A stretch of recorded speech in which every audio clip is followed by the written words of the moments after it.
युद्ध का वो साल जब दुनिया ने देखा अगर युद्ध भूमि में कोई नाम सुनते ही दुश्मन डर जाए तो वो नाम है गोरखा।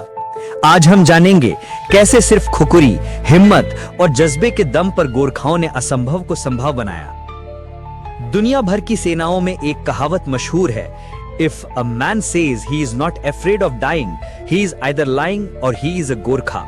गोरखा मतलब अनुशासन, साहस, वफादारी और युद्ध कला का ऐसा मेल जो किसी और सेना में नहीं मिलता। 1971 के युद्ध में भारतीय सेना ने गोरखा रेजिमेंट को सबसे खतरनाक, सबसे संवेदनशील और सबसे महत्वपूर्ण मोर्चों पर तैनात किया, क्योंकि जहां जीत असंभव लगती थी वहां गोरखा भेजे जाते थे। सिलहट एक ऐसा क्षेत्र जहां पाकिस्तानी सेना का मजबूत कब्जा था, लेकिन जब भारतीय सेना को पता पड़ा कि इस किले को तोड़ने का एक ही तरीका है तो निर्णय हुआ यहां गोरखा भेजे जाएंगे। 5 दिसंबर 1971 ऐतिहासिक पैरा ड्रॉप। भारतीय वायुसेना ने गोरखा राइफल्स की टुकड़ी हवाई जहाज से सीधे दुश्मन के बीच उतार दी। पैराशूट खुला नहीं, नीचे गोलियां बरस रही थी। जमीन पर उतरते ही चारों तरफ मौत थी, लेकिन गोरखाओं ने एक ही बात कही, जय महाकाली, आयो गोरखाली। और यहीं से शुरू हुआ इतिहास। रात गिरते ही गोरखाओं ने वो किया जिसकी कल्पना पाकिस्तानी सेना ने भी नहीं की थी।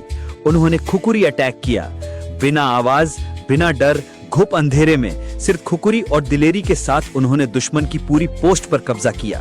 पाकिस्तानी सेना को लगा भारत ने पूरी ब्रिगेड उतार दी है। गोरखाओं की लगाई इतनी तेज, इतनी योजनाबद्ध थी कि पाकिस्तानी आर्मी ने अपने रेडियो संदेशों में कहा, we are surrounded by thousands of Indian soldiers. लेकिन असल में वहां मौजूद थे सिर्फ 630 के आसपास गोरखा सैनिक। इतनी छोटी टुकड़ी ने इतनी बड़ी सेना को घुटने टेकने पर मजबूर कर दिया। 9 दिसंबर 1971 3 दिन की लगातार लड़ाई के बाद पाकिस्तानी सेना ने गोरखाओं के सामने आत्मसमर्पण कर दिया, और यह इतिहास में इकलौता ऐसा मौका था जहां एक बटालियन ने पूरा ब्रिगेड लेवल दुश्मन हराया। 1971 के युद्ध में गोरखा रेजिमेंट को मिले वीर चक्र, सेवा मेडल, युद्ध सेवा मेडल, कई वीरता पुरस्कार और वर्षों तक याद रखी गई उनकी जांबाजी। गोरखाओं ने कहा था, हमारे लिए युद्ध सिर्फ लड़ाई नहीं, हमारी आन बान और शान का सवाल है। 1971 का युद्ध सिर्फ एक सैन्य विजय नहीं था, ये गोरखाओं की खुकुरी, हिम्मत और आत्मविश्वास की जीत थी। आज भी भारतीय सेना कहती है, अगर कहीं विजय सुनिश्चित करनी हो तो सबसे आगे गोरखा चलता है। जय हिंद, जय गोरखा।